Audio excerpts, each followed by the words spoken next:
Welcome to OXYDIAN, a podcast, club, and community diving into electronic music and the people shaping club culture. How impactful do you think the job of a booker or a curator is? It's really impactful and a lot of, responsibility, to be honest, because you are the one, who is shaping the taste of the people, maybe the vibe of the city. What do you think of club culture needs more of right now? What do you think is missing, or what do you think people should put more effort into? Now, of course, it's not possible to restart it again and have it back, but in a new modern way, because the old music came up now. You could do it the same with the with the attitude, with the being of the scene. You can restart it again. In my opinion. Do you have an opinion about this whole boiler room thing that you want to talk about? If the brand will last that long, with that kind of amount of parties and that kind of amount of background, I'm never talking that much about that. I don't want to see a balance out nightlife, but it's a wish of mine for sure. So how do you think the future of clubbing looks like in 10 years? That's a good question.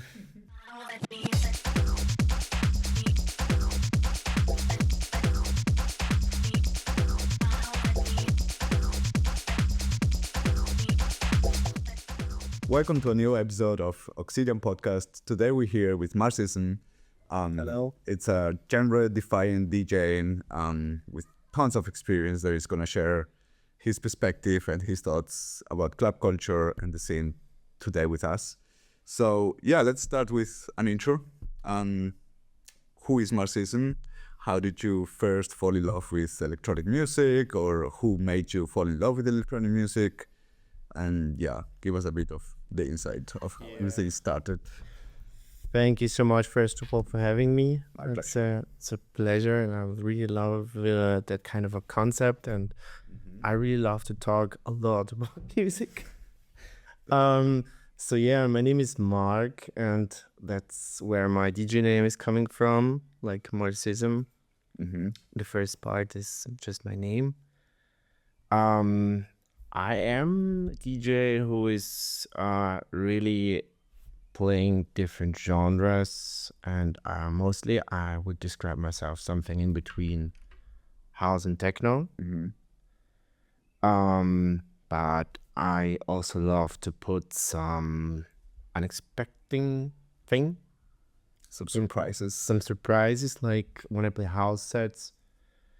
For example, I drop really often, like most times, some disco bangers to just get to generate that kind of moment disco tracks has, like a lot of emotions and everything. Also in my sounding, emotions, like in the sound I play, are emotions really important, because I would say I just play the tracks which catch me emotional. I just listen to them, I like them, and then I play them for the crowd.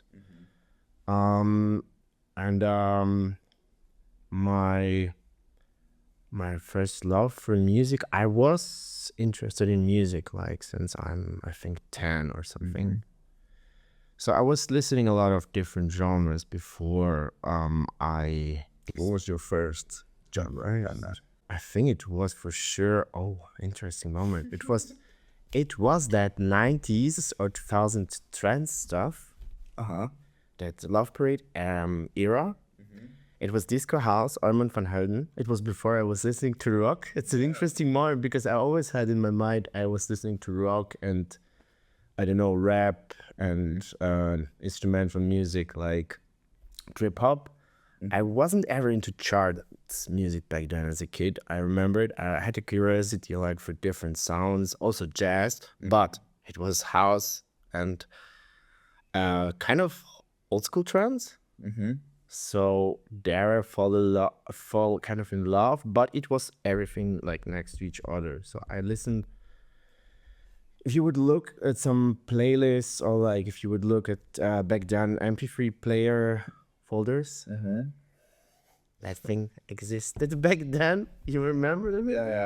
Yeah, I had the MP3 players, and the playlists were like super random. You could find like a house track, a rock track, a rap track, and then something, I don't know, like jazz. So I think that thing shaped me a lot. And I never wanted to give up this, I was always...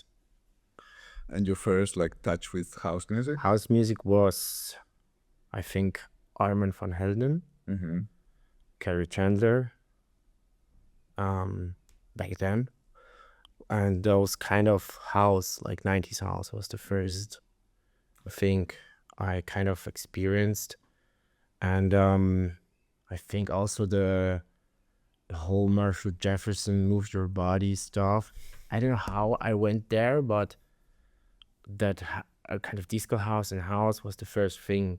And especially not the one with the vocals, it was more the one with the melodies, or like classic synths, which I still like. And then I think the first, like before I started DJing, or even also the DJs, I had like, I think Jackmaster, Tom Trago, then D-Tron here from Switzerland. Jobster wasn't existing back then. He wasn't that big, I think. Okay. But Jobster I can talk about this later with the whole cross genre stuff. Was also a big influence on me. The first touch was, I think, some sets from Tom Trago, some sets from D-Tron, some sets from, I don't know, some Dutch DJs like from Amsterdam, which has this Detroity, I think, kind of influence, like a modern Detroit sound. And they all played, especially Tom Trago was from the beginning playing a mixture of genres that also was like pretty impressive. I was like, this, I have to take this and this and this genre. Those I would say those sets, those boiler rooms were so impactful on me. I think I was in Zukunft once before I was DJing, and it was Jeremy Underground, so housey stuff, which brought me like back. And then I was like, at the time, I think the non-electronic music was kind of having a time which they lost me. Was that like with the EDM boom, big room stuff? I would more say the indie rock stuff. Okay. The indie rock stuff, I was kind of done with stoner rock. I was done with punk. I was done with rap. And I was like, there's kind of nothing really fitting me. And I still had this, I would say, addiction to have new sounds, which I still have. I was like, okay, I need new sounds. I went to electronic music and I was like, oh, there's a lot of stuff to discover.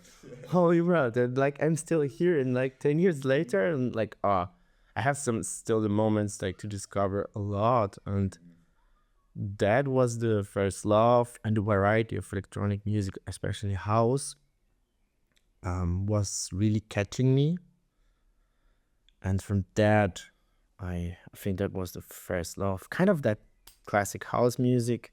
Also the fact, I think, for me, that still from the old stuff, I'm a bit like kind of a DJ or a digger who really loves to go back in those time periods and get like the main kind of artist tracks.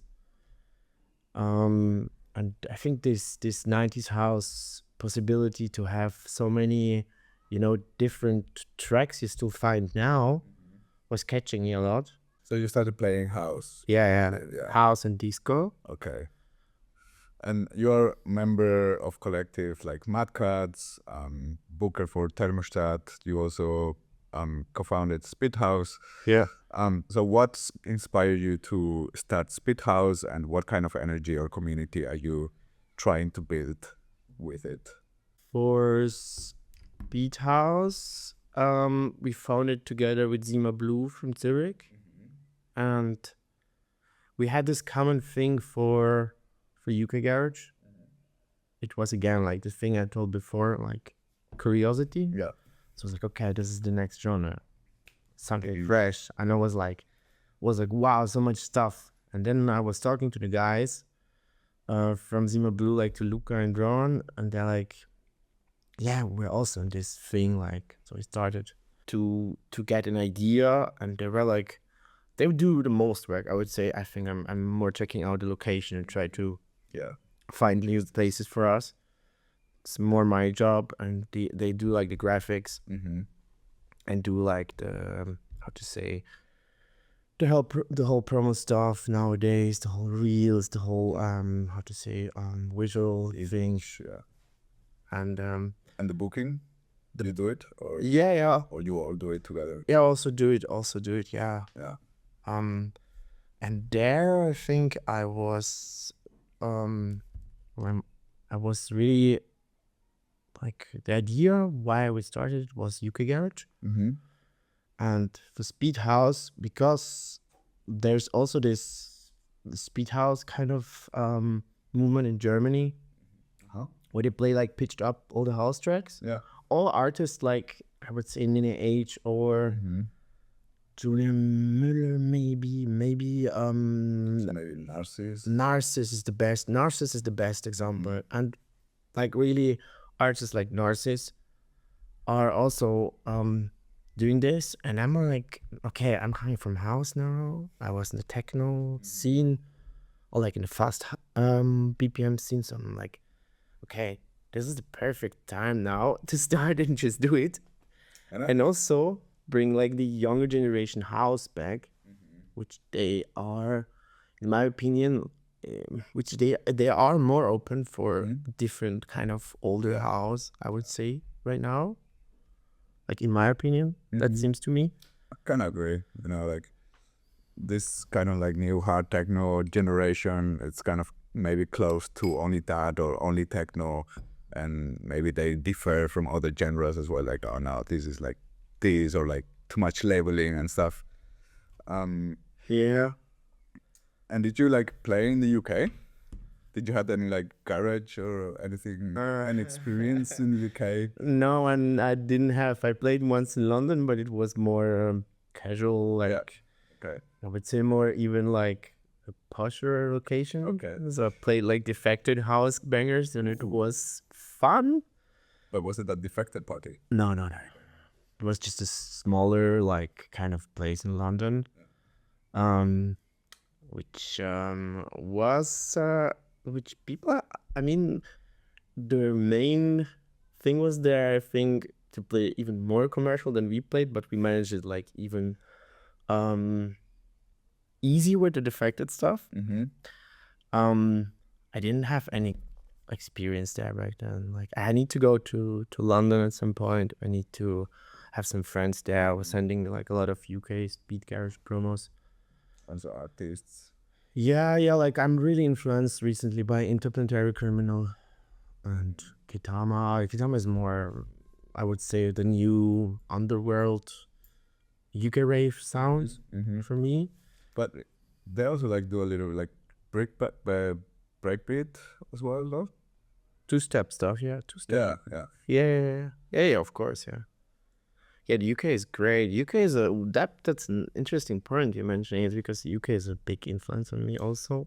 Indeed, and it's not so much considered in like the Europe scene sometimes, you know, it's more like Europe only kind of thing. Yeah, there's a lot of artists. I would say Midland and Leon Winehouse were influencing me. Like some mixes of them, I was listening them like so much, and like that opened me like kind of such a good entrance. And you know, the whole kind of baile funk footwork influenced like more rhythmic stuff they have with also like Ben UFO. There's so many good artists, and Indeed. So, challenges and joys from organizing events in Switzerland, and also like how impactful do you think the job of a booker or a curator is? It's challenging. Yeah, for sure.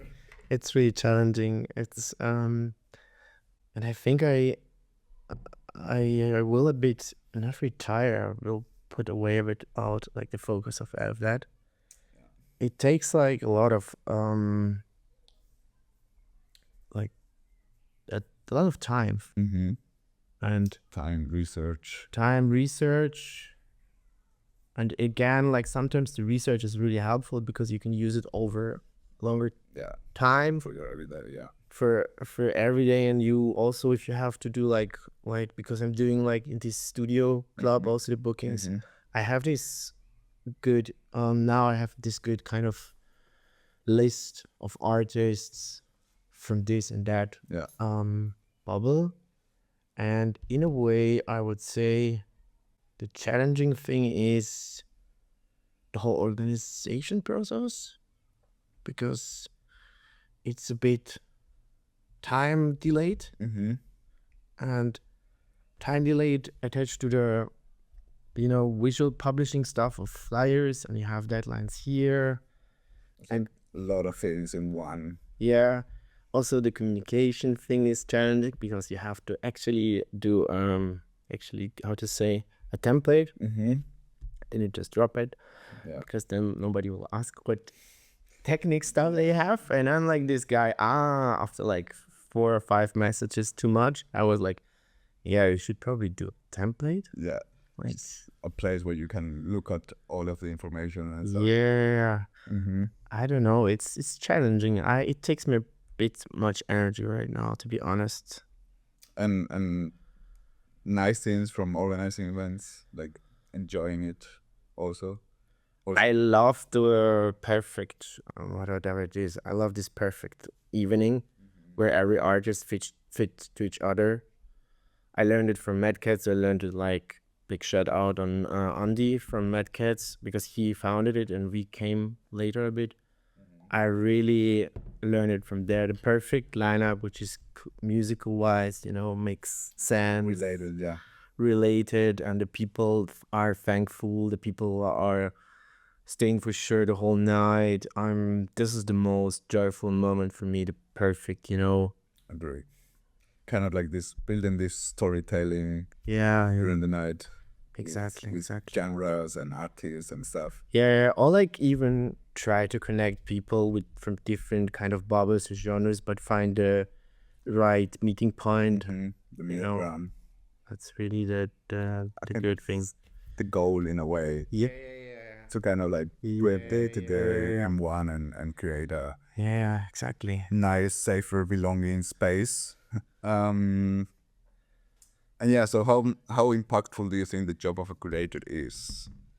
Because yeah, curators somehow are the one deciding what's going on Yeah. and how that affects like the people that goes out and how they learn or adapt. I mean, how impactful the curator is. Like to the Very city. it is impactful. I mean, I don't know if this is like my strong being like it's really impactful and a lot of responsibility, to be honest, because you are the one who is shaping the taste of the people, maybe the vibe of the city, and maybe you can show something new. You can try it in a small location, and then who knows, maybe it will like be bigger, and you shape and you build up the club, the party, the city, the local scene, the whole vibe, basically. Yeah, it's really impactful, and it's there should be, in my opinion, there should be a bit more. The people should sometimes more analyze it and think about it. It's actually a lot of responsibility. Yeah, because I think many people just see it as your job is to book people and that's it. Yeah, there is a lot behind the booking which people, how to build a night, Yes. Exactly. inclusivity, what's your message, your political background, everything, you know. Yeah, exactly. And I feel like we have a lot of promoters that really don't pay attention to that, and they just play safe somehow based on their good experiences, where like they book the artists that make full the club, and yeah, I think that's a bit restraining in terms of like growing a culture, you know, as well. Yeah, I mean, it's like not all, but I think there's what my message is like. There's a lot of potential. Just try it. Yeah, but it's also a lot of risk. It's a lot of risk. That's true. It's a lot of risk, but I don't know. It's like with playing different genres. It's like there's a balance. Yeah, I don't know. It needs like a bit more research. I know analyzing process. I think to kind of like, I'm really fan of like stuff which is like, okay, people are trying something new, even it's like big promoters. I'm writing them like, hey, that's a good move. Yeah. Really. And even I really appreciate even small changes in DJ lineups, and like, okay, this is really like, yeah, I mean, it doesn't have to be perfect, but at least show that you're trying to do and that you have a little bit of research and stuff, and that you're trying to something impactful or yes, exactly, bring something, you know. exactly. So as a DJ, have you ever had a identity crisis? Ooh. Well, as an artist in general, like producing as well and everything.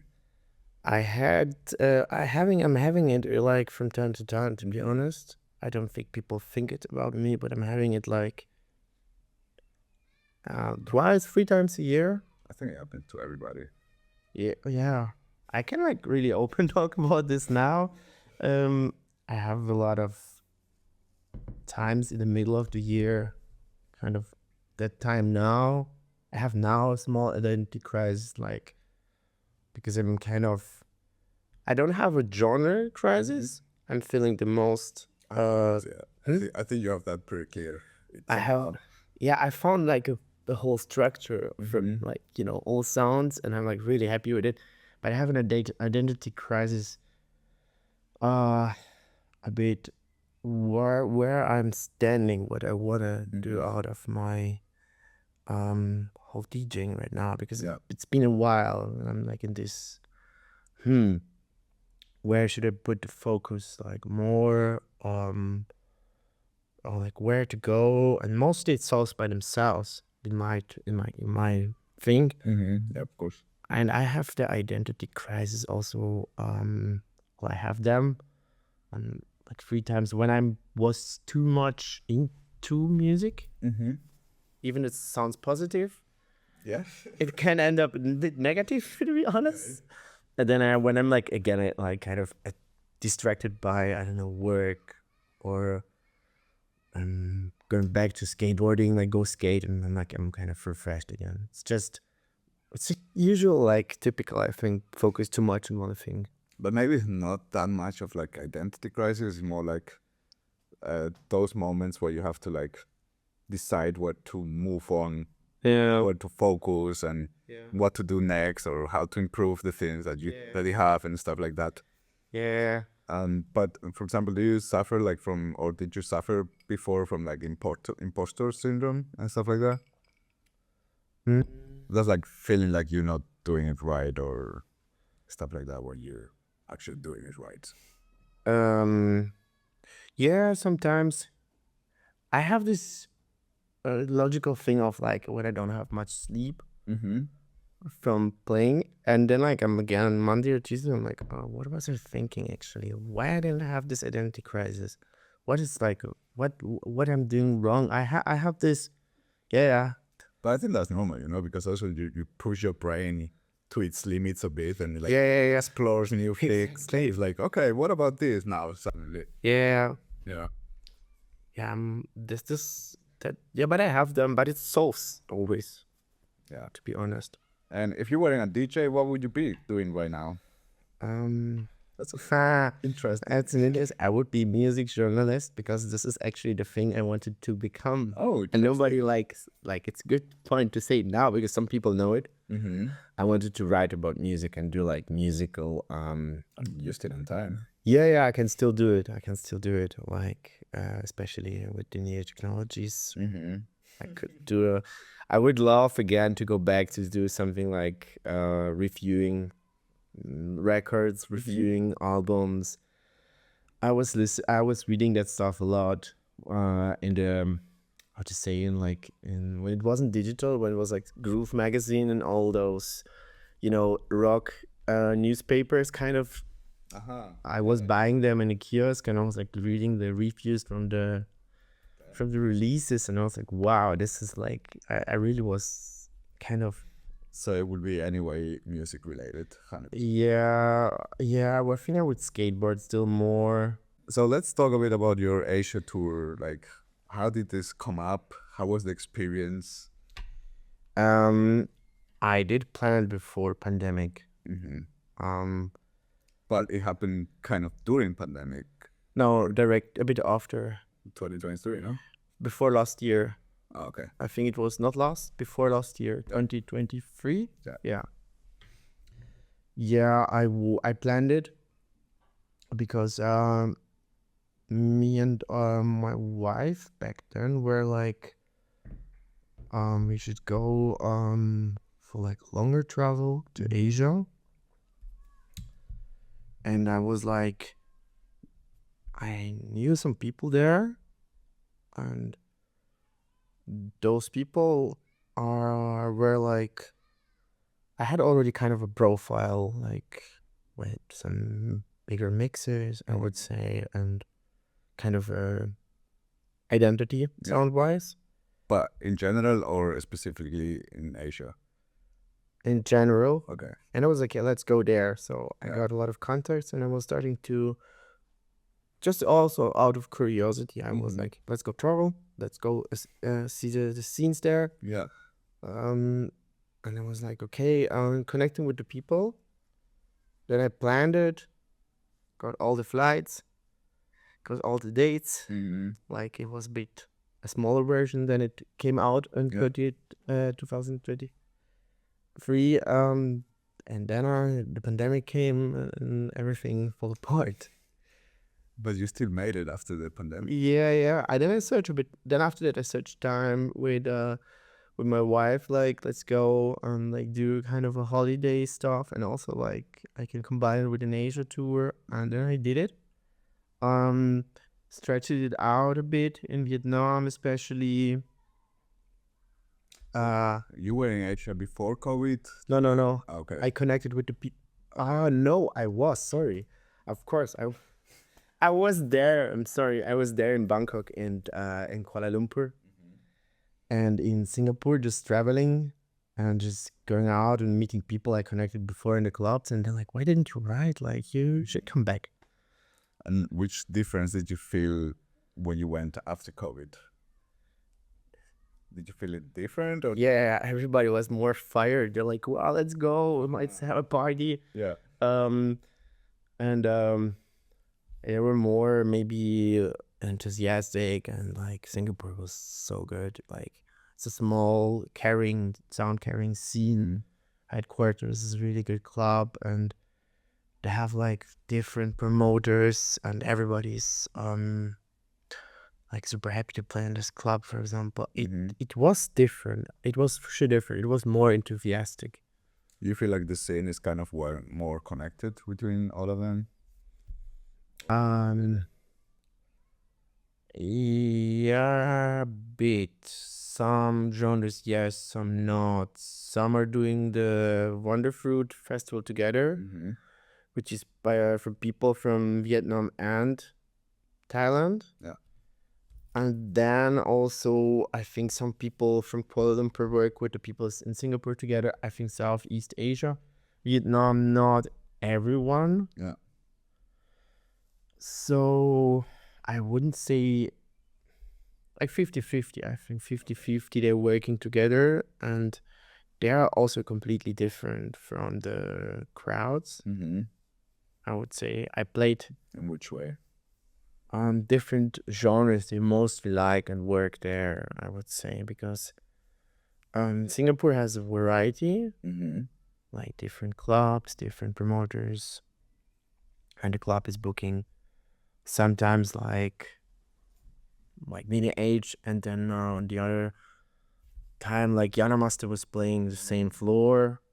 Still people I mean there is a kind of the techno and faster sound bookings are, I think they were like they change.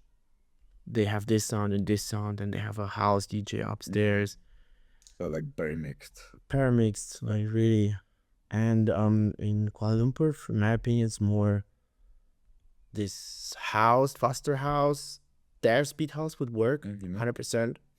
Really, really, really good locals, like for that sound, and a bit like a lot of location. Like I would say there's a lot of location in Kuala Lumpur, and some even the more commercial ones are really quality sound. There are like really great locals doing really good day parties, but it's more direct in house. Yeah.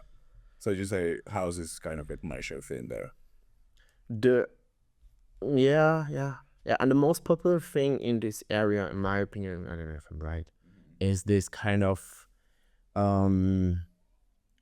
Jobse, THC, Rosa Terenzi, this new school, I call it new school progressive house.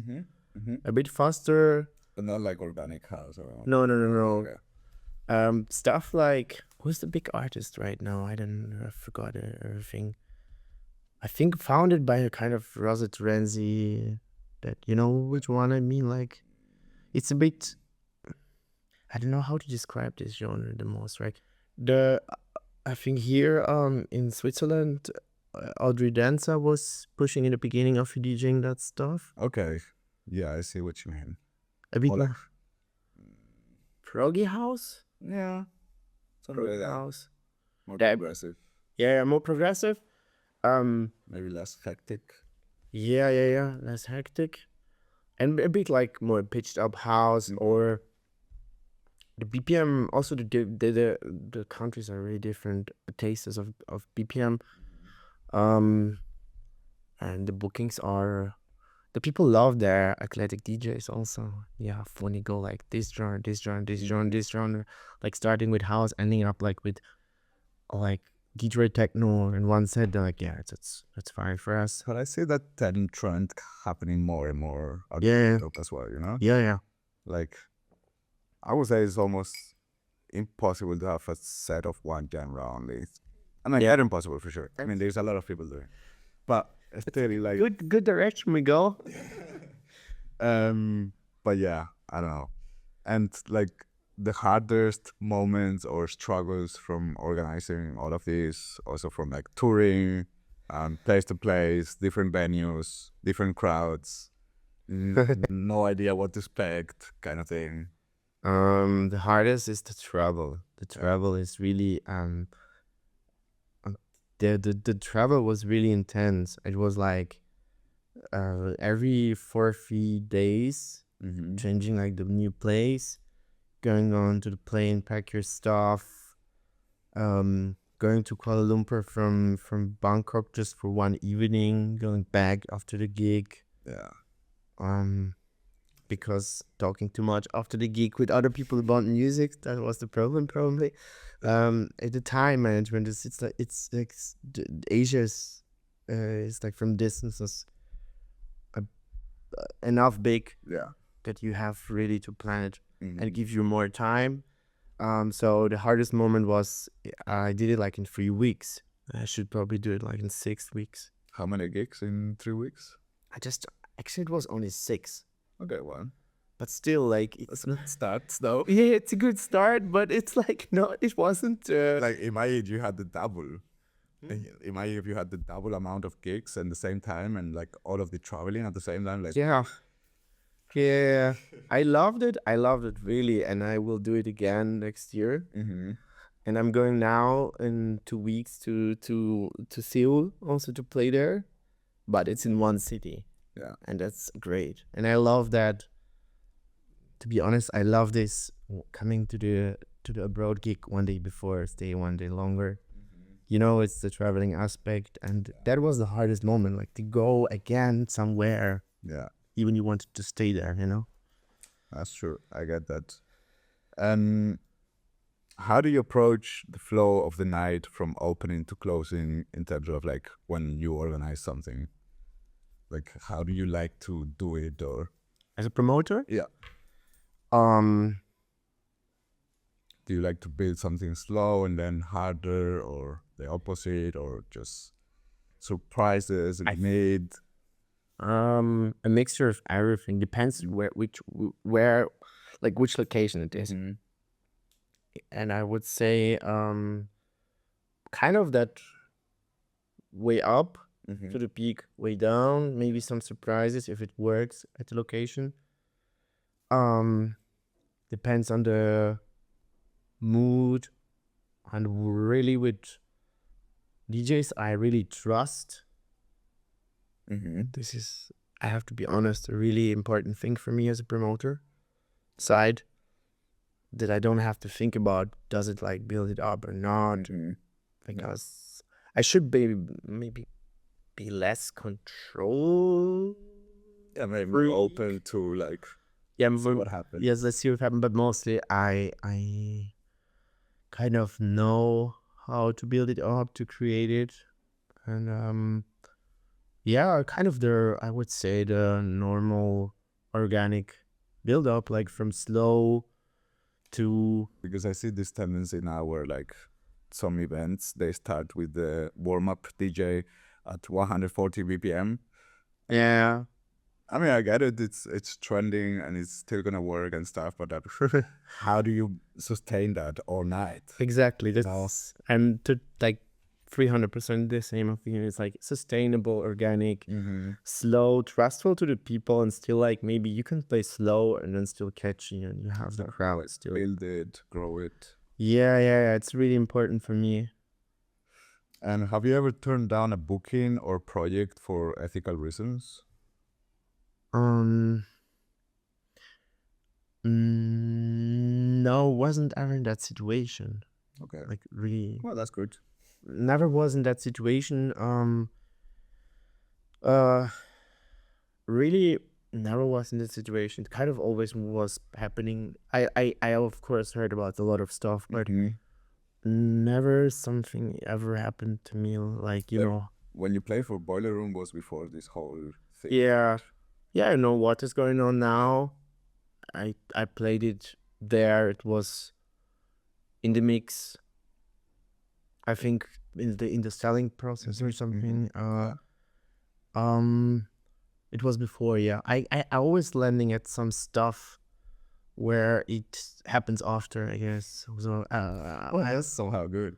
yeah, like, but You're not being cancelled. no. Yeah, I wasn't ever turned down any bookings for difficult reason because I wasn't in the situation, I think.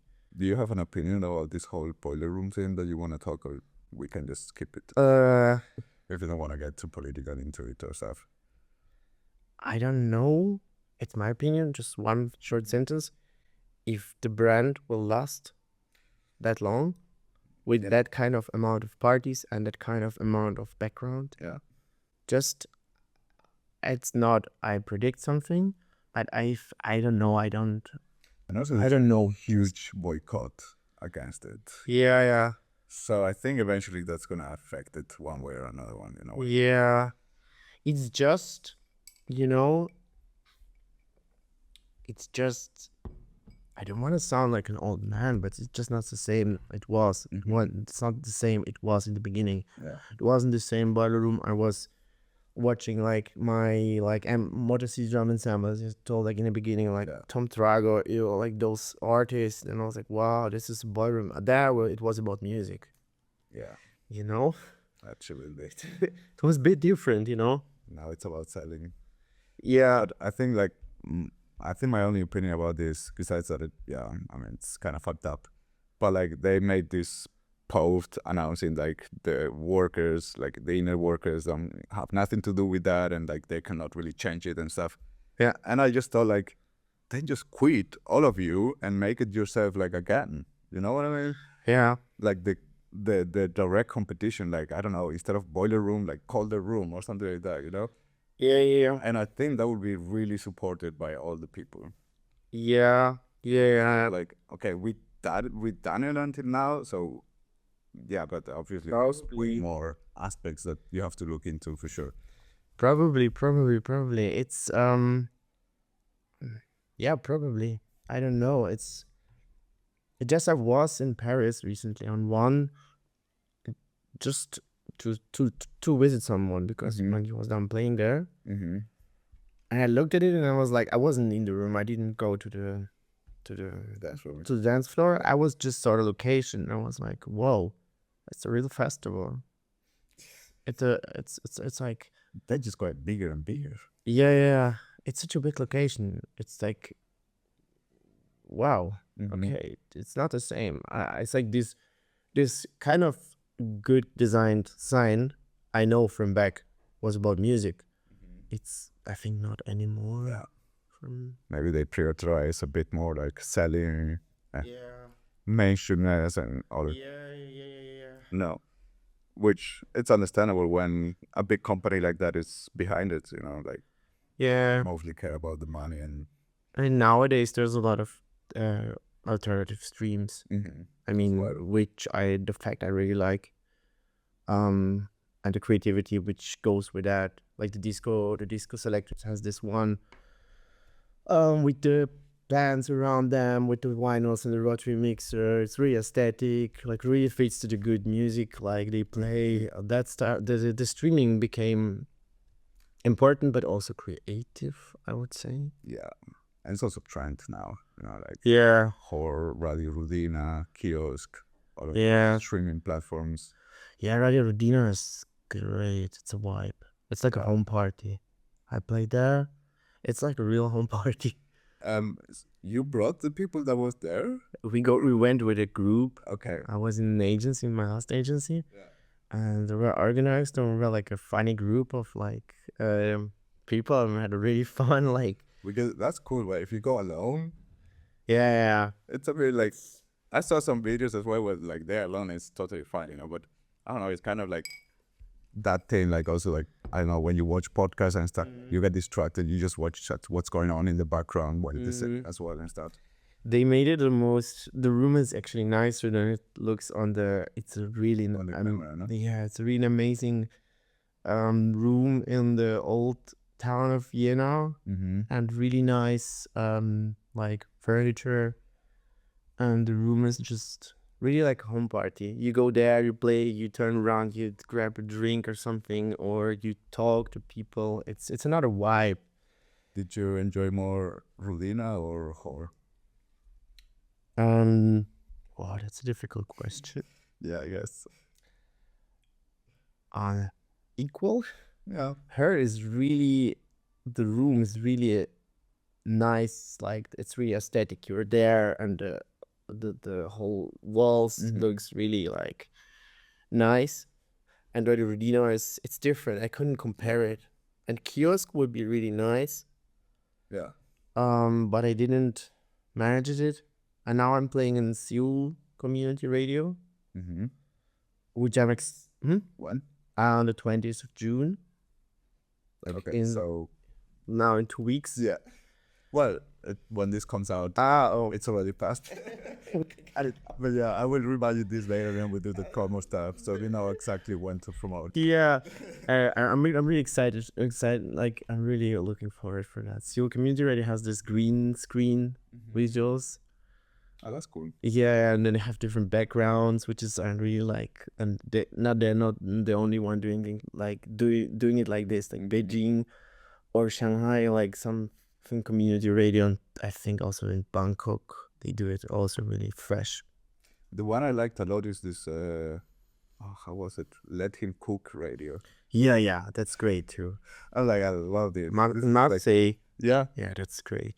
Also, like MADKATZ played there recently, and like I just love the whole concept. You know, like Yeah, with the cooking.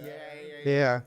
damn. That's great. Like I love that kind of I love the aspect of, going out of the box and like doing something out of streaming, getting more creative. And Like first I thought it was like kind of like a setup plan, but I think it's actually just a kitchen. In actual restaurant and stuff, yeah, we are my now agency. We are like on it to do a showcase there, and I wanted to go there, maybe next year. Yeah. I also like kiosk, the classic, like radio thing, and also lot radio is nice. Yeah. And So let's switch now a bit into sound and production. So how would you describe your sound to date, and how would you describe your future sounds? Or like, what do you think it's gonna come up next somehow? my sound is basically really house influenced. Anything house influenced, whatever I try to do, even it's techno or house. I use the same synths, that's why, and sometimes the same bass lines. That's why it sound the same, just faster or slower. And in my future sound, I think I have this. It will be maybe a bit more commercial. Okay. Has more I mean, commercial in what sense? Because commercial, more catchy, poppy melodies. yeah. But still kind of balance it out with classic synths. Also, for sure, a lot of Reese bass from Garage for now, and maybe some how it's called footwork or baile funk drums, Jersey Club stuff. That's a good one. Future sounds, maybe some ambient. I don't know. You never know exactly. Yeah, it would be. Or I'm a big fan of this also. Of like these floating points guys like Leon Weinhold, the more really, how to say, the more really musical electronic music, like Fortet. Yeah. That's More like live as well. No, I don't think so. Okay. But It's do Fortet does live as well, no? Fortet, yeah. I'm not done for the live set for now. I don't think I will be ever. Really? I have a lot of production, a lot of like tracks which will be like released in the next month and years maybe, but it's not done for a live set. I still love like the DJ, I would like then again play my tracks. Maybe I will release a podcast in autumn with my own tracks. That was a plan, but I don't think it's gonna be something. Okay. No. So something like within your pipe, but open to mix new things, new sounds. Yeah. Different as always. It has been different influences, but more a structured way, because I had recently a bit too different releases because I was in the mood and I was like, yeah, let's do Too different? yeah. There are 2 releases. I'm like, wow, what I was thinking there. But everybody is like, yeah, it's okay. Yeah, I think they're not that crazy different. No? Yeah, in a way. But like, yeah, it could be way more different. Yeah. You know what I mean? So the next question, it's also like related to somebody that asked me on Instagram, like, which advice would you give on growing a genre fluid career, and also like how do you stay authentic to what you like while still, without selling yourself too much, let's say. The advice is to communicate it really, really strong, and from the beginning to have an common thing of sounding, like think about it, what is the meeting point of all the different genres in my whole thing of spectrum. What is it like? Is there something which I'm standing for? Are they like vocals or acapellas in the sets? Are they like house synths, like, or is it something minimalistic, you know, if you like minimalistic stuff, then you go all the genres more drier sounding, more structured.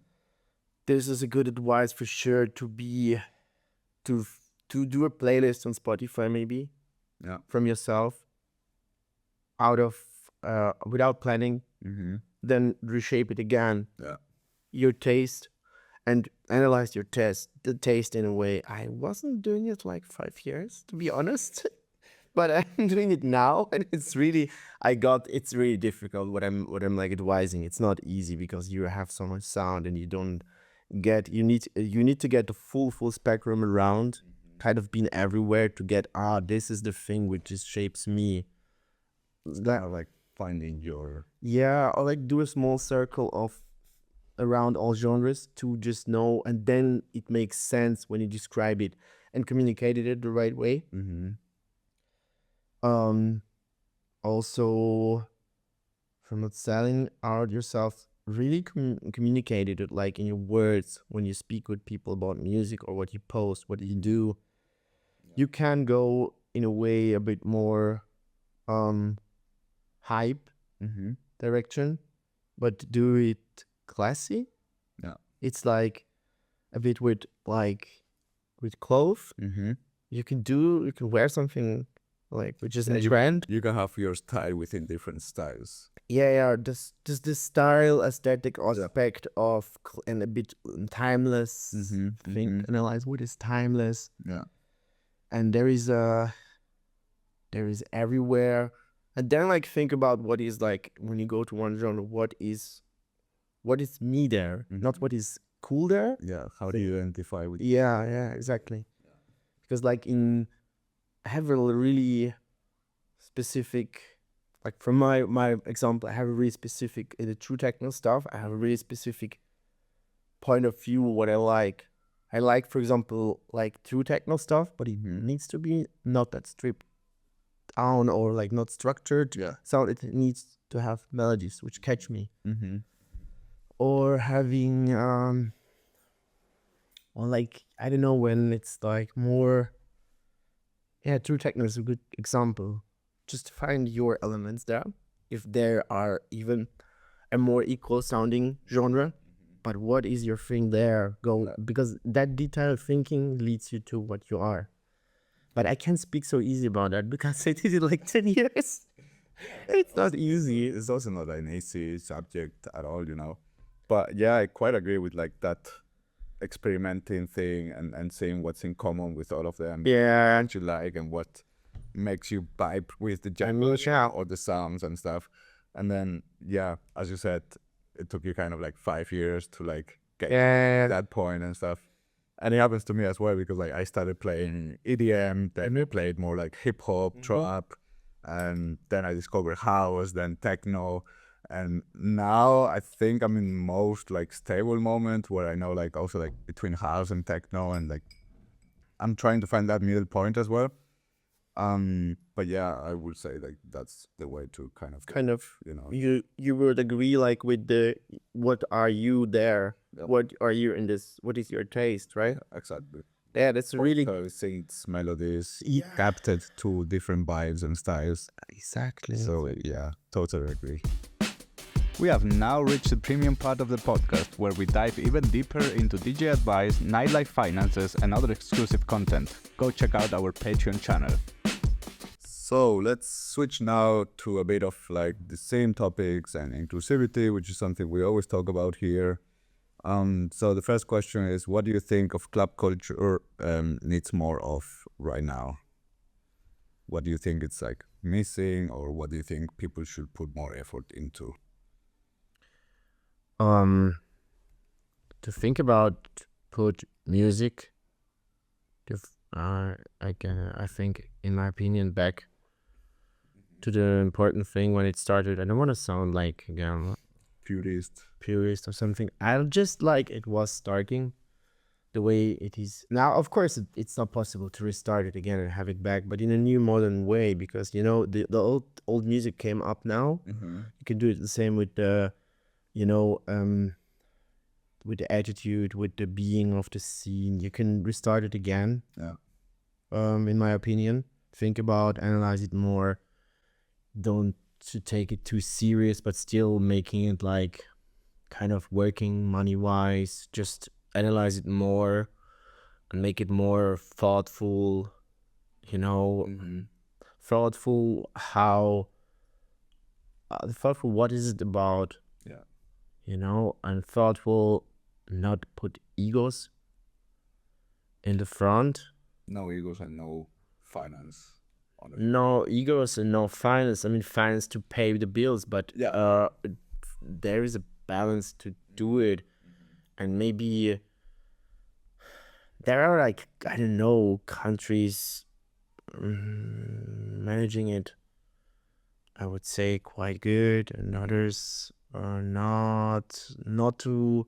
Of course, it's really cool. I don't know if it's cool. It's like there's the possibility to make a lot of money out of it. Okay, yeah. But how much more, or like which amount is enough for somebody to live? Of course, we are living here in Switzerland. We need more money maybe than the rest of Europe, but still, I'm not talking now about Switzerland, but it's more way. It's like a bit going too crazy right now. Everything, in my opinion. Yeah, like we're getting greedy.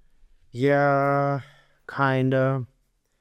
And I feel there should be some sort of regulation in the whole thing. You know, like I don't know, festivals are not allowed to book more than 3 headliners or things like this. You know, like in a way to really mix it and balance it out, and like it not like, you know, generate minorities, majorities. It's like it's all, you know, it's a thing leading one to another, and then you have to put it back on the right point. And it's like, you know, stop it now, it will explode, and then restart natural, as it's happening always. Or you can work for this already. There's a lot of space for everyone, everything, I would say.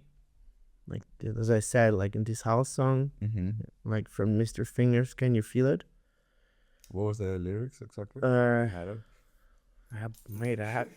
I wrote them down. Wait. Yeah, no, bro, that's fine. So in the beginning there was Jack, and Jack had a groove, and from this groove came all the groove of all grooves. And while one day Wesley throwing down on his box, Jack boldly declared that let be house, and house music was born. So he said, like, also, like, that message in that track was kind of house music was for everyone. Techno music in Detroit was a protest movement, political protest, moving or like creativity out of with minimum of machines, you know, and influenced by Kraftwerk. Yeah. So that thing started really organic, and I think it should be more. I mean, there must be again like kind of a historical structure restart, like you said, regulation. Like just to start with a small one. You don't have to be really going like really changing everything. Just start, just to bring it a bit normal times, you know. Because even 10 years ago, it was more like chill. Okay. When I remember. Don't go there because that's one of the questions. Okay. How was it like? Okay. So how does a safer or more inclusive dance floor look like to you? It's the same thing. Like, I mean, why do you go to a club? You go to dance and like to lose yourself, you know? That was actually one question I thought of doing as well. Like, why do we actually go? We go because of the music, or like to of the music, and in the moment, the lights, the music, the people around us, to lose ourselves, to forget the escape, to forget, and not to let our anger out in the club. Escape. Wash. Escape, but also connect. Connect, escape, lose yourself in the moment. Or like, this is the beauty of club music. And I don't know how to create maybe a by selection, of course. I mean, I guess also like for me, for example, would be maybe like a dance floor where it's very diverse with people. Do you feel like there is more awareness concepts and ideas nowadays than before? Yeah, for sure. But do you think that's because it's a necessity or because it's a trend? Or both? A trend, but can like balance it out to the right way. Yeah. It's a trend which can like put it on the right way that it's like important, Yeah. but then like do it the right way, and then it's not a trend anymore. Then it's like a movement. If you're using it to sell more like underground vibe, Yeah. inclusivity or whatever, Exactly. it's not gonna work. Just do it real, you know. Just do it real and do it right, and not like, I mean, for a trend, it's like maybe the positive thing of this trend is like you show it as it's existing, and then you can get still like always 10-20% of people. Yeah, that's actually important. Exactly. It could be an instrument, but the trend could be an instrument, but that instrument need be to control how it's used. Yes, how it's perceived. The same for awareness selection, and I mean, I never talking that much about that. I don't want to see a balance out nightlife, but it's a wish of mine for sure. Absolutely. Like, So how do you think the future of clubbing looks like in 10 years? that's a good question. I hope it's not gonna be on live. I think I don't know. Maybe it looks. There's this trend of AI, more like digital events, or like Fortnite doing DJ parties and stuff like that. Yeah. Multiverse, all of this. I'm like, I hope it's not going there fully, because I don't think so. I don't think. it's also like coming with this like live stream thing as well. Yeah. You know, like more and more people is watching from home, stuff like that. Yeah. Maybe a more how do you say, interactive experience might call the people. Yeah. What would you like it to look like? If you had like all of the power and like you could decide how clubbing is gonna be in 10 years, what do you think you will change, or you will add, or you will put more effort into, or stuff like that? Good sound system, interactive location also in the way of teaching people the music, a different like the new generations actually got the education for, as I said, about house. There's a hope for me that the you know, the new medium makes that it's more faster to access and understand music that way. So it looks like really good sound systems and really educated crowd. But I think the new medium is so fast. Use it right, then like everything used right by the new medium, kind of nightlife, you know. 3 long word I said now, but kind of that thing, you know. And genre-wise, maybe more mixed, or More mixed, new genres coming out for sure, probably. Yeah, more mixed, I guess. That's more diversity. I would say more genres, more diversity, maybe. I agree. What keeps you going when the scene feels overwhelming or uncertain? Like as a DJ, as a booker in general, like Changing the genres and the bubbles. When I'm like a bit overwhelmed by some scene or bubble and sound, I go to somewhere else, and I'm like, I feel myself up with opposites, you know, yeah, like inspiration, different inspiration that keeps me going. I mean, sometimes it felt good to be on a techno party, and then the other time it was good just to be on a house party, and then I was like randomly somewhere else and was I don't know, I'll like also be get out of your comfort zone somehow. yeah Take a that breath. for sure. That's the thing keeps me going, I guess. Okay, and then how can we make lineups more inclusive without being tokenistic? Having equal balanced lineup, then that's Yeah, I think maybe like think about more about inclusion and new things rather than what's working. the thing is nightlife. When everybody would communicate and not think what the other think and just talk with each other, then there wouldn't be misunderstanding. There wouldn't be this lineups. There wouldn't be like this ego leading and this that. It's a gatekeeping. It's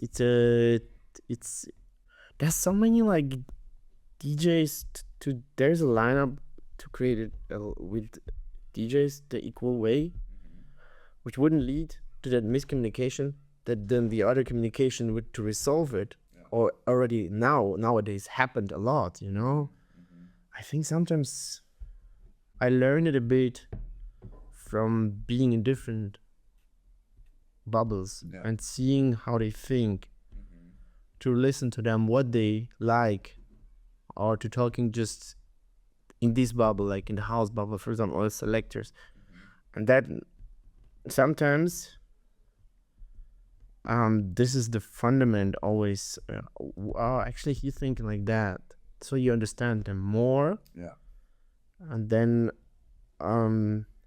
it's the same, just like this life examples of like when people don't talk, don't say what they think, the toxic ring starting, and then it's like there's only like really kind of discussions, arguments, misunderstanding happening. Mostly, yeah.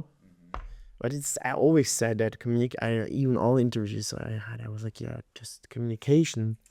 Yeah, I think that's key. But a lot of people also like can communicate whatever they think they should tell you to kind of get what they want, even though maybe they don't think so. Yeah. I guess also at some point you can see that, Yeah, it's seeable after a while if you're experienced. The people are longer, really seeing it really quick. To be honest, I know that. How do you think can clubbing remain political in this hyper-capitalist moment that we live in? If there's a way. Yeah, it could. I don't know how much. I don't know.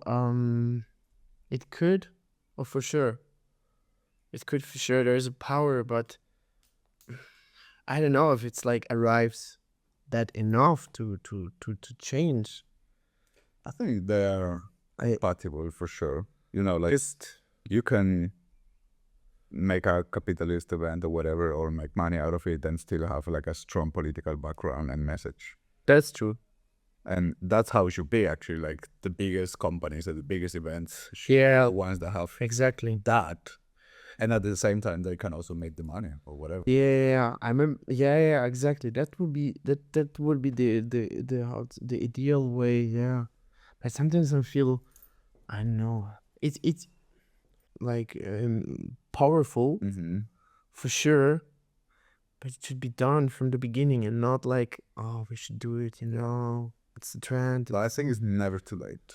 Yeah, of course. Like if you put the effort into it and everything. I think especially like where there's a super big possibility of free speech, it's the easiest way to do it, and to really say something. It never bother to post something from a bigger following with something political, Yeah. I mean, yeah, that's true for sure. There's like this, you're doing it, the others not. Yeah. And then it's like this again. They're doing it. They're doing mentioning political stuff, and they're not. If it's like there's some stuff going on, should be for sure mentioned. And I mean, just also in the way you can do it in a smooth way. How you mention it. Yeah. How you communicated it, and then still you're not building up this they have this political post and they not. When it's like smoother, it still can affect more.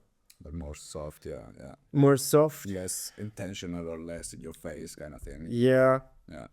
Maybe I'm not wrong, and everybody's saying, "Oh, why soft? Just put it right." No, But that is right or wrong here. I think Conversation. it's the same with talk with each other, same communicate out political with each other. I'm not want to sound like in the whole interview like an idealist or something, but I'm a fan of like a right amount, right amount and right thoughtful way, not too extreme. And that is like possible. I mean, there's a lot of stuff. There's a lot of followings to some stuff, some kind of platform, some stuff which could do more. Just remind, maybe, I don't know, because it's in this kind of political situation we are right now, in outside of musical scene, the media does a lot of there's a lot of impact. Oh yeah. And I don't know, I don't want to get too political in this interview, but it has a strong impact. Yeah. More than it was like 20 years before. Yeah, 100%. I mean, now there's more information than ever. Yeah, exactly. So I guess that affects as well. Exactly. So you played over 10 years, more or less, right? So what do you think changed over the past 9 years, whatever? Like, which difference do you see from Of course. playing there and playing now? The way you present yourself, of course, a lot for Instagram. The way how you promote your music, also a lot different. Like before was more analog or organic somehow. More like you send a mix. Yeah. And you do a mix and people listen to it, or you post something and it was more, hey, here's the link. It was more communicated by music.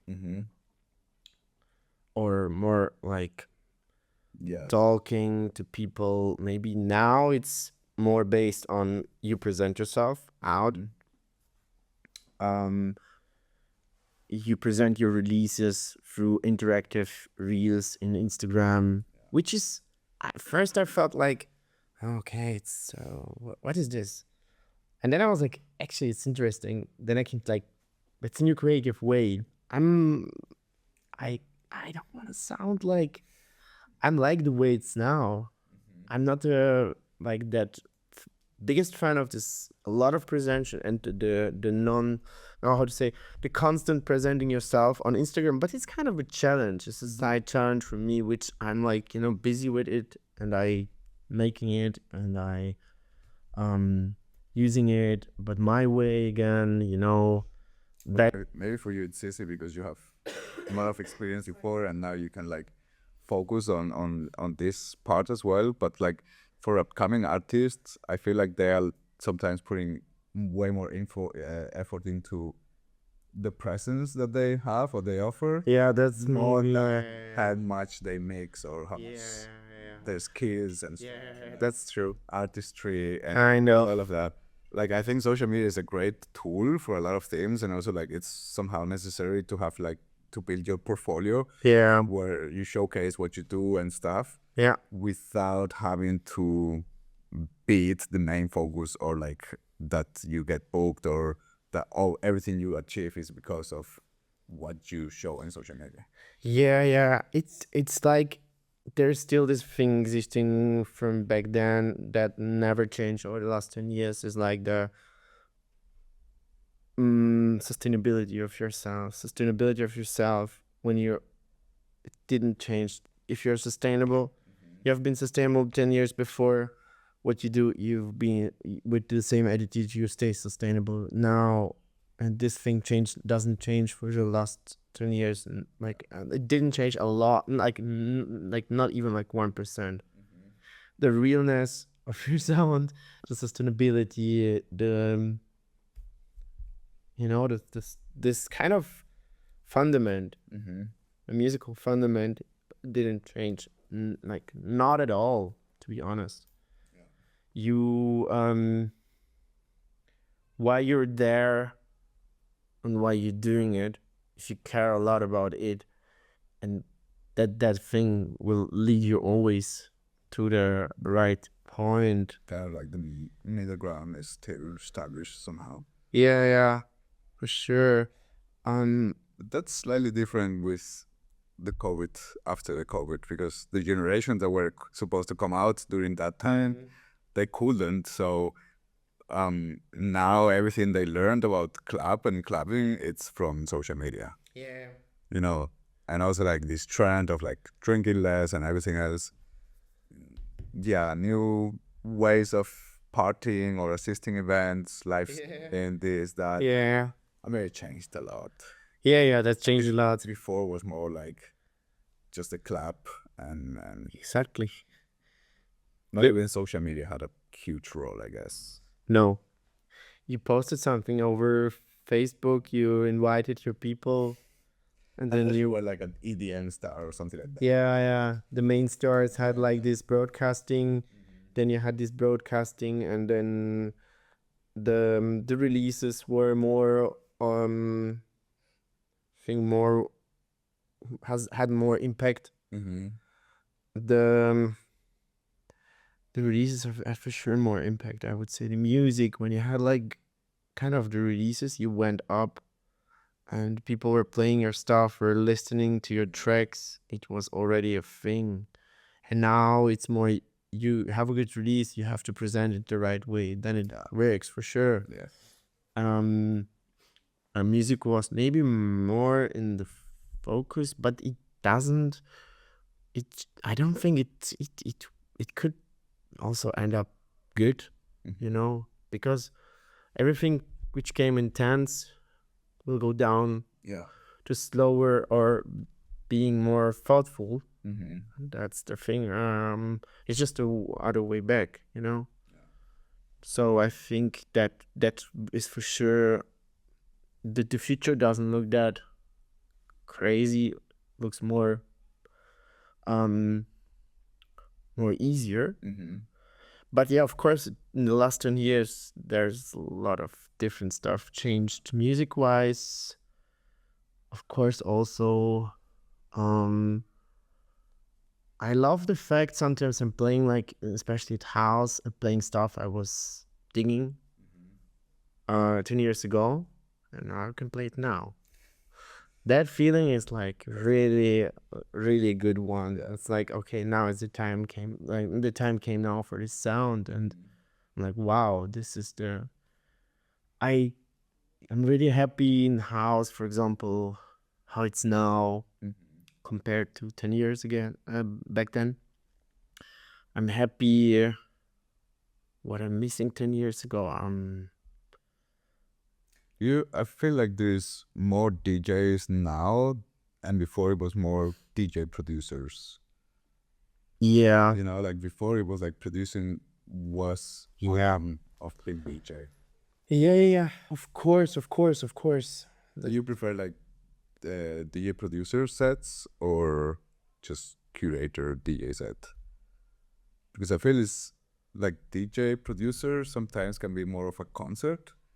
Because you know, they're gonna play songs. Of course, yeah. So it's more like Of course. that concert vibe, and with a DJ selector, it's more like, I don't know what's exactly. Yeah. You know.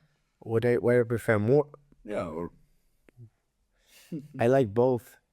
I was like recently I played after MCRT in Elysia. That was great. That was like, I like him as well. yeah, that was like beginning of the set was like Egyptian lover 80s rap, like breaky, you know. He thought he did it. He did it. Okay, yeah. I played after him. It was great. It was a great gig. I loved it. Like, but he did like, and then he had like a rap part, kind of his vocals and everything. Then we had Live singing. live singing. Yeah. Then he had a more bouncy, trancy part. Then he recently, you saw maybe his album. He covered digitalism. I'm terrible with names, but I think Like, I heard it. that he covered some digitalism stuff. That song I know, like, when I was listening to digitalism back then, and he covered that song, that was great. And then he ended up with hardcore, but really in his way, and that was like a concert. It was like a really, really concert. That's all I can say. On the other side, wait, what was the craziest DJ set recently I was listening to? Like selector wise. You have to say one, yes. Some I love the select. Of course, I love the pure DJ sets from like selectors. That was also great. More like surprise effect. Yeah, surprise effect, good collection, and or especially when I don't know the tracks, it's like I'm really, really happy then. I mean, it's great to hear a song that you know in the club, because it's like that moment of, oh, I know this song, I love it, I dig. But it's also nice to like be like, what the fuck is this? I love this and I don't know it. You know, it's like, Yeah, I had random moments last year also, like I think it was when I played there at Adi, I went to see MRD and Boys Noise. I entered the room and I was like, oh shit, this was like this kind of baile funk techno, like this with this reggaeton rhythm. And they did it really, really proper, like, and the sound system and the whole crowd was like, and we entered from the back. where was this? In Lo-Fi in Amsterdam, and the main room, and we came from another party there, and then like this crazy moment was there. So I think then it was crazy to see this career. This, you're really right to saying this to listen to something new. Yeah. That's really, really those months I forgot like a lot of them, but they kind of, I know what it is. It's like I still have it. It's a good question. What I like most, I don't know. That's all right. Both. We can switch now to the mini game part. Yeah. Done. So the mini game is Club Fever Dream. So you have to describe the strangest, most surreal or movie moment kind of that you experienced in the club, as a DJ or as a guest, doesn't matter. Or like this iconic moment in the club that comes up to your mind when you think of clubbing or whatever. I had different moments, like from really kind of accessible, moving hype sound. I remember last year I was entering at Robert Johnson. I played that like the same building. I played downstairs at MTV Club, and then I went up to Robert Johnson, arrived at the room, and it was Malugi playing.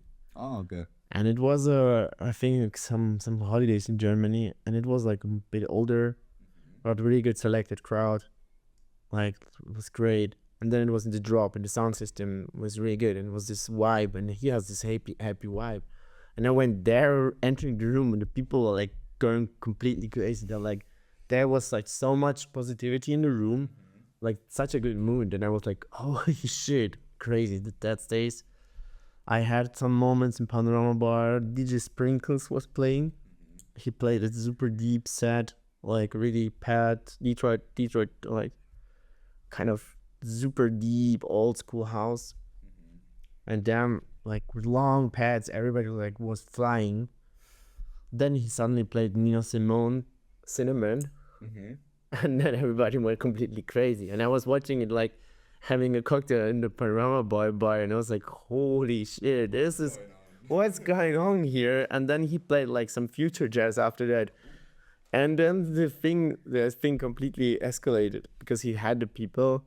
And I wasn't so impactful as a DJ. Like Shahika was crazy, and when I was ending the set, everybody was just clapping. I'm like, what? And I'm like, holy shit, what is happening here? Vibes from Shahika. Yeah. Then like when I played in Tbilisi, the whole room was like I played some deeper stuff.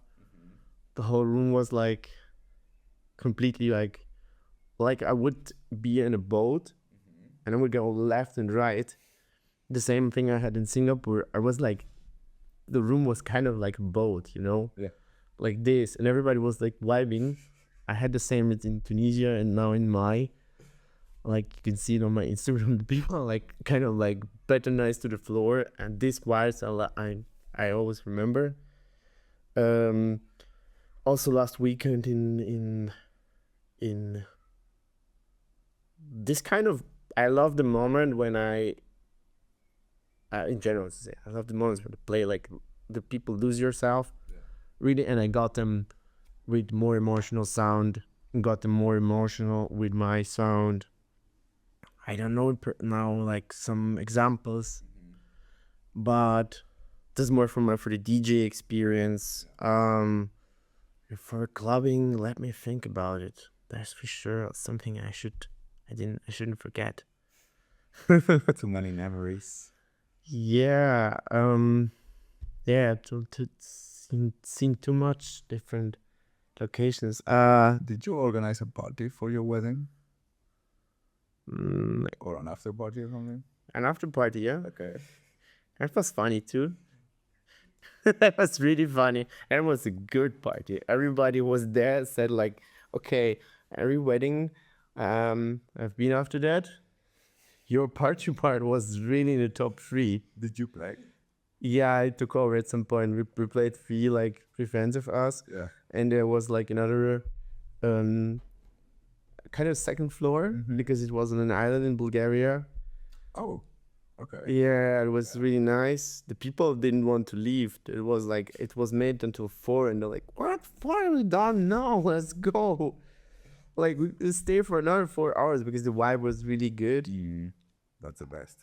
Yeah, that's good that you mentioned. It was a good, for a wedding, it was a really good party. Yeah. Good structured and built up. But And was it a private party or was it open as well? it was an island. Yeah. It was an island, like 100 people, like maybe invited. In the middle like near the coast of the Black Sea. And then there was also like, of course, older generation. And they had second floor where they were singing like kind of folklore stuff. Okay. And we're dancing to the folklore stuff. So I was like going out of the booth, going there to the other room, and I was like, holy shit, oh, there's a second floor live act, you know? I think that when you have like different choice, Yeah. you can change your environment and like totally different vibe. Yeah. It just makes you want to stay there longer, you know, because there's Yeah. possibilities, more fun. That was crazy, actually. Because it was like younger crowd, just typical like disco house and 80s bangers, but really good, played out, and built up from the beginning, you know. But one friend of mine was playing during the dinner. Yeah, I think my wife was like, you can do what you want in the musical part. You're responsible for the DJ, you're responsible for the party. And I was like, okay, we do a party, we do it right. We did like, when we walked out from because we had like a smaller wedding during the pandemic, which was also good parties. I kind of managed it, like, then when we walked out of the church, I was even, the song was from Molta Doma. So even that part was already like, okay. I could not expect less. Like when we do it, then we do it musical, right? Then on the party, there was really 2 floors, younger crowd, older crowd. The older crowd had their folklore kind of music thing with a band playing there. There was a band actually. Yeah, sorry, I forgot. So it was a festival, you know. It wasn't a wedding. That's why I kind of asked, like, if it was only private, it was also like. No, it was private, but separate themselves, like 2-floor party. Like, you know, you have the house disco floor, and you have the band, which was like the old people dancing around. And then like at the end, we finished the party. Everybody went on the boat, and we went back to the coast, and everybody was like, holy shit, that was a crazy party. But Was it a bit like when you organized like the dining or the lunch, like the restaurant thing, that you decide who you put with who, like who they sit with and stuff? yeah. You were like maybe the same, but for the club, you know, like let's do this for this or this. Yeah, of That, course. Like Yeah. It was done by my wife, but really structured and thoughtful, because we knew who the mood was already set, kind of set or like made before. The mood was done before, during the dinner, and then it lead to the good party, I think. cool. So that was the mini game. Now we're gonna jump into like your promoting stuff. So this episode is gonna come on the 22nd. So promote everything after the 22nd of June. So yeah, any release, gigs, projects, parties, whatever you wanna promote, or give a shout out to collectives or whatever you wanna do. This is your moment. Yeah, there is gonna be a remix coming out end of June around, which is kind of, you have to check it out, because it's kind of the changing moment in my faster sound productions. Mm-hmm. And it's a remix on Zima Blue. It has really a lot of garage influence. It's done by me and Bankade, like one of the founders of Zima. Then later, in the year, I try to put out more like clearer releasing. So all the releases will be, I'm saying it already now, will be more structured and will be more the way I am, the more 100% I'm satisfied how it sounds. Yeah, more authentic. More authentic. And I think also shout out to everyone, all the collectives I know. They know they know who I'm talking, who they are, what I'm talking about, who doing it with heart, and who doing like even trying like 5% to do it like more innovative. For sure. Is there our next SPEEDHOUSE party? Yeah, there's an outdoor at the end of September. Okay. And there's one in Klaus, more house oriented, maybe like 156 BPM house. It's middle of October. Okay. And the SPEEDHOUSE stuff is going on there. There's gonna be an interesting booking for MADKATZ, I have to mention, which is means me a lot. In the end of June, it's I'm playing the intro for Ryan Elliott, and also we have Ryan Elliott. Ryan Elliott. Yeah, it's a really interesting booking. Really, it was like my wish for 2 years to bring him to Zurich, and I'm happy we have him now. I think it's gonna be an interesting party because he's the. But this is still unannounced. It's announced already. It's announced. It's already out. The whole flyer. When is it gonna happen? Last Friday of, I don't know the date. Last Friday of, let's be checking. Last Friday of June. Okay. Of June. It's the Then it's gonna be soon for when you're watching this. 27th of June. Oh, next week. So you know where to go. Yeah, check out that event from us. It's especially It's at the Hive, right? It's Hive. He's gonna play upstairs. It's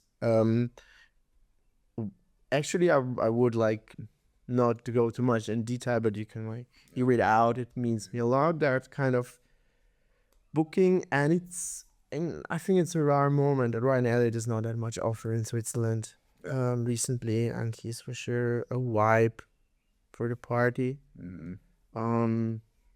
Any big festivals, big gigs coming? Schwingen Stampf, like near Lucerne, playing there end of August. Looking forward, good lineup. Really looking forward. And yeah, I hope it's gonna be an interesting recap from South Korea. Any other Asian tours or Europe tour or? No, I'm playing in Berlin in July, and then Where at? in Lokschuppen. for the showcase of the agency I'm at. No, nothing real. I'm gonna chill the whole Summer. summer. I'm gonna chill the whole autumn That sounds like a good plan. because there's gonna be some stuff I have to focus myself more on. That's why I think like summer is not like the high peak time for clubbing as well. no, but take it easy in autumn. Maybe I will go to Poland, like to play in Warsaw. I don't know. Hearing a lot from Poland lately. Yeah. Somebody also told me they have like this no alcohol, no drugs festival, like Yeah. I think it's near Krakow or something. Krakow is interesting. I think the surrounding has a, like, musical wise is really strong. Mm-hmm. They have like different areas and they have a lot of clubs for a country. They're also quite experimental as well sometimes, I would say. Yeah, but for now, nothing really crazy. Maybe next year going to Asia. Let's see. Maybe I don't know. I would love to go to South America, but I need time for that. Yeah, sure. And I mean, to plan that stuff maybe, but nothing big going on. Nice. More. I want to take it more easy. This is my goal for sure. Take it more easy, the right way, of touring, and having more time for productions, I think. Yeah. But I'm there. I'm going the right way. All right, so I think We should go to Tbilisi. Yeah, I know. I really want to, but yeah, at the moment it's hard to travel and everything. But yeah, it's gonna happen for sure at some point. Good. Hopefully before the end of this year. But yeah. Yeah, I mean, in autumn's still good. Mm-hmm. I mean, it's still good weather. Yeah. For sure. And even in December, it's warm. And you can go by, for Bern to Geneva. There's an EasyJet flight from Geneva. Mm-hmm. It's quite easy, easy. yeah? Directly. And then you can see the whole country. Yeah. It's really good. Any club recommendations from there? Yeah, Test Club is cool. Bassiani on a Friday when the headliners are coming. Oh no, that's not right. I think both days I would combine. The clubs are not far away from each other. Mm-hmm. What I did, I went to every location and See them all, and you can walk from one club to another. That's cool. And I mean, if you're in good shape, you can easily do 3-4 clubs. Then you have the full, focus of what is going on there. Because spending the whole night in Bassiani is cool, but I'm always the fan to see different locations there. Test Club is cool. Test Club has the especially for Test Club has a floor they do only for queer parties, and it's in my opinion, for queer parties, the best designed floor you can ever imagine in the world. Really, it has really nice architecture. It's like done for like party. You can really, the vibe can be different there. Connected. It's really like, I like that kind of clubs as well, where the whole architecture and stuff like your mood and your vibe with everything, and like how you feel. Of course. And there you know what I'm talking about. When you see it, you're like, wow, this is like nice guy. And so I think with this we can finish this episode here today. It was a pleasure to have you. Thank you very much for coming. Thank you so much for your thoughts, for your experience, everything.